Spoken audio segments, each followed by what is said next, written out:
Mi esposa me abandonó por mi mejor amigo mientras yo estaba en el hospital tras salvar a su padre y ahora regresa para exigirme dinero. Todo empezó así. La noche del accidente todavía se reproduce en mi cabeza como una película de terror que no puedo apagar. Estábamos en la cabaña de montaña de mi suegro, Roberto, celebrando su jubilación. Hubo un fallo en los frenos de su camioneta mientras intentaba enganchar el remolque en una pendiente pronunciada. El vehículo empezó a deslizarse hacia atrás, directo hacia el barranco donde Roberto estaba de espaldas. No lo pensé. Corrí y lo empujé con todas mis fuerzas. Él salió ileso, pero mis piernas quedaron atrapadas bajo el peso muerto de 2 toneladas de acero contra un muro de piedra. Pasé 3 meses en el hospital y sufrí 14 cirugías. Al final, los médicos me dieron la noticia que cambió mi existencia. La amputación bilateral por encima de la rodilla era la única forma de salvarme de una infección sistémica. Mi esposa en ese entonces, Rebeca, estuvo ahí las primeras semanas. Lloraba mucho, pero con el tiempo sus visitas se hicieron más cortas y sus llamadas más escasas. Yo pensaba que era el trauma de verme así, pero la realidad era mucho más oscura.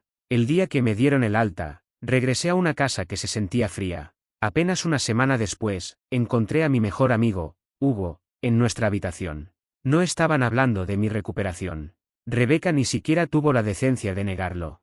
Me miró desde la puerta mientras yo estaba sentado en mi silla de ruedas nueva, sintiéndome la mitad del hombre que solía ser. No puedo hacer esto, Manuel, me dijo con una frialdad que me dolió más que el accidente.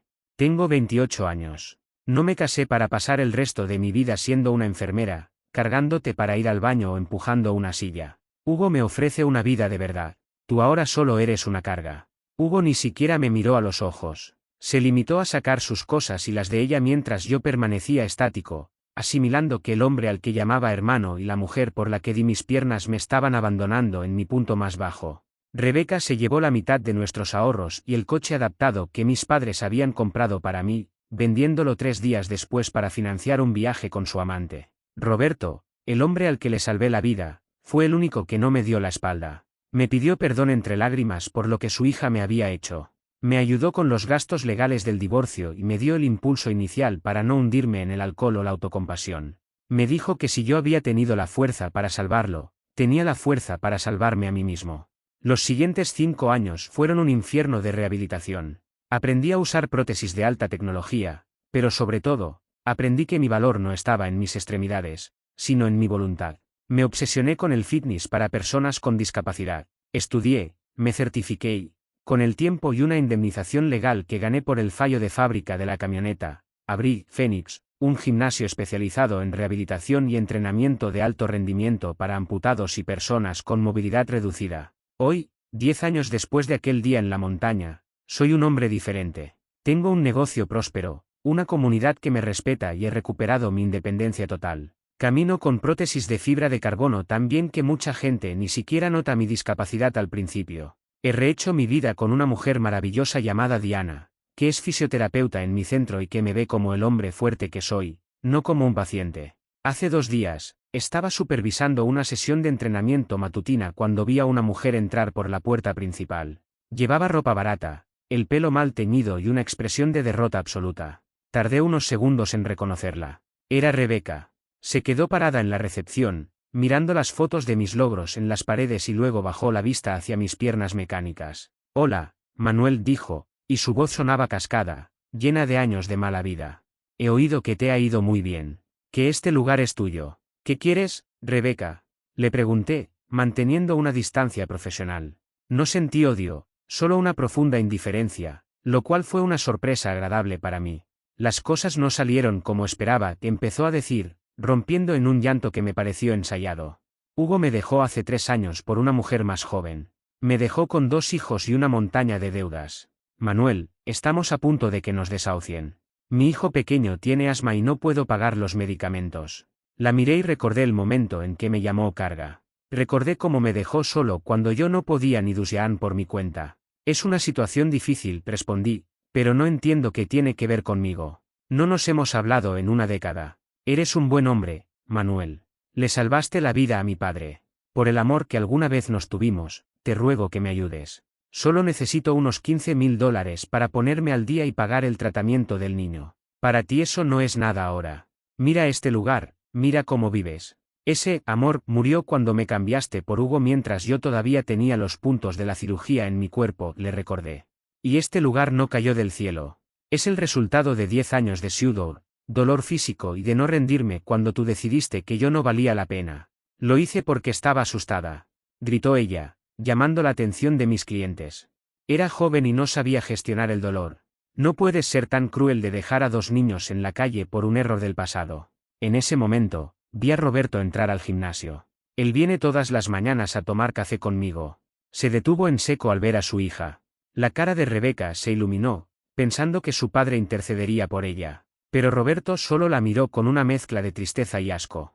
Vete de aquí, Rebeca, dijo Roberto con voz firme.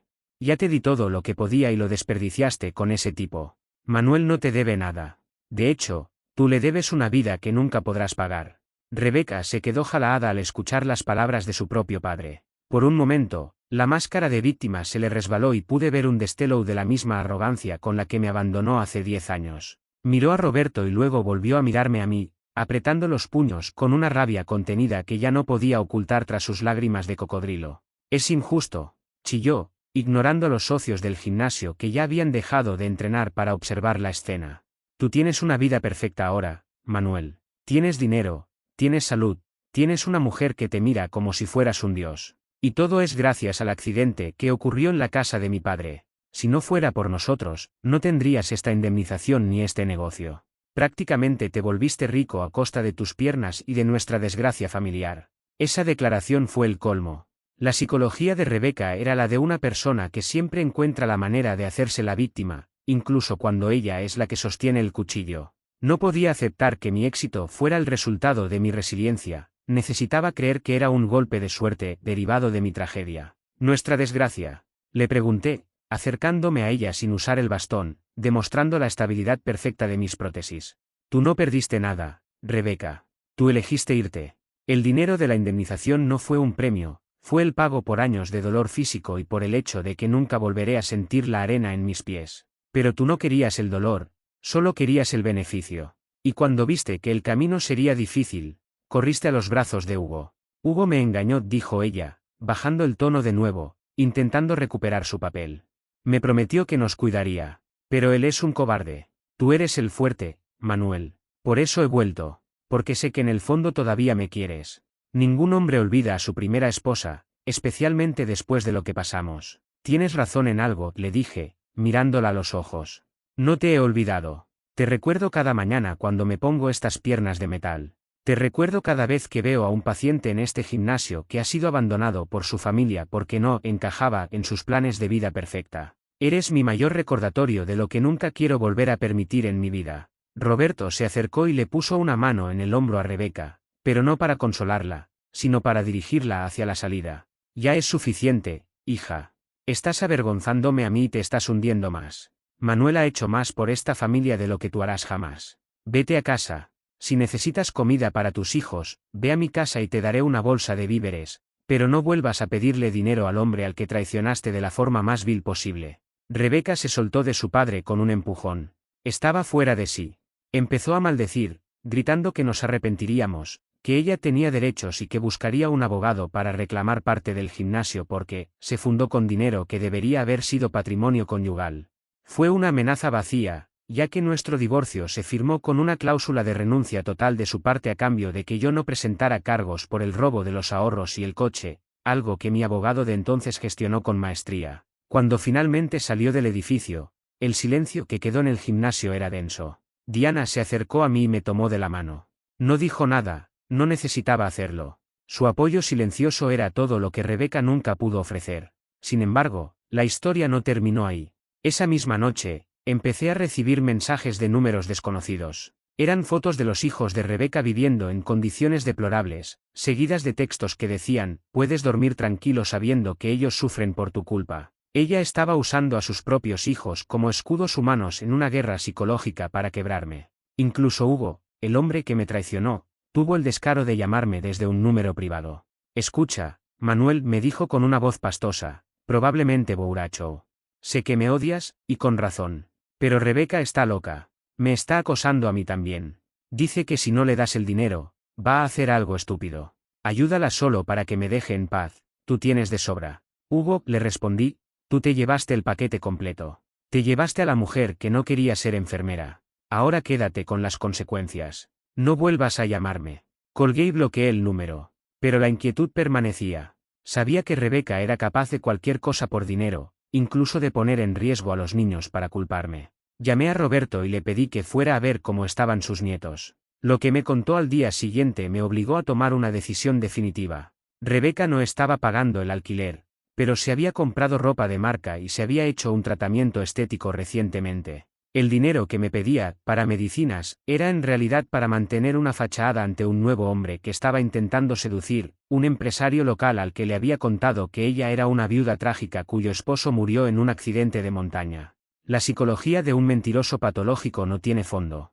No solo me había traicionado a mí, sino que estaba borrando mi existencia para estafar a alguien más. Decidí que la mejor forma de defenderme no era el dinero, sino la verdad.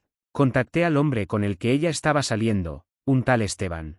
Nos reunimos en una cafetería. Cuando aparecí caminando con mis prótesis y le conté la verdadera historia, mostrándole los papeles del divorcio y las fotos del accidente, el hombre se quedó pálido. Ella me dijo que tú habías muerto salvándola a ella de un ataque de un animal, me dijo Esteban, completamente en shock. Me pidió dinero prestado para limpiar la tumba y pagar deudas de honor de su difunto marido. Ese fue el fin del juego para Rebeca. Esteban no solo rompió con ella, sino que recuperó el dinero que ya le había adelantado. Rebeca, al verse descubierta en todas sus mentiras y sin ninguna fuente de ingresos, tuvo un colapso nervioso en medio de un centro comercial. El colapso de Rebeca fue el capítulo final de su farsa. Fue ingresada en una unidad psiquiátrica durante 72 horas tras el incidente en el centro comercial, y ese tiempo fue suficiente para que los servicios sociales intervinieran. Roberto, demostrando que su integridad era muy superior a la de su hija, solicitó la custodia temporal de sus nietos. No permitió que los niños pagaran el precio de las malas decisiones de su madre. Cuando Rebeca salió del hospital, intentó una última jugada. Publicó un vídeo en redes sociales, con el rostro lavado y luz tenue, asegurando que yo era un hombre resentido que usaba mi poder e influencia para quitarle a sus hijos y dejarla en la calle. Intentó convertir su desgracia en una campaña de cancelación contra mi gimnasio. Pero la psicología de la era digital es implacable con los mentirosos. El dueño de la cafetería donde me reuní con Esteban, junto con varios clientes que presenciaron sus gritos en mi negocio, subieron sus propios vídeos y grabaciones de seguridad. La verdad no solo me hizo libre, sino que actuó como un veneno para la imagen que ella intentaba vender. En menos de 24 horas, Rebeca tuvo que cerrar todas sus cuentas porque el acoso de la gente que antes la apoyaba se volvió insoportable. Se dio cuenta de que en un mundo conectado, no puedes borrar a las víctimas de tu pasado y esperar que se queden calladas. Un mes después, Roberto vino a mi oficina. Se veía cansado, pero sus ojos estaban tranquilos. Se ha ido, Manuel, me dijo, sentándose frente a mí.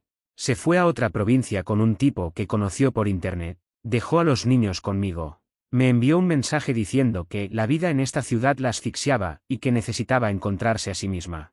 Lo siento mucho, Roberto, le dije, y lo decía de corazón por él y por los niños. Pero quizás es lo mejor.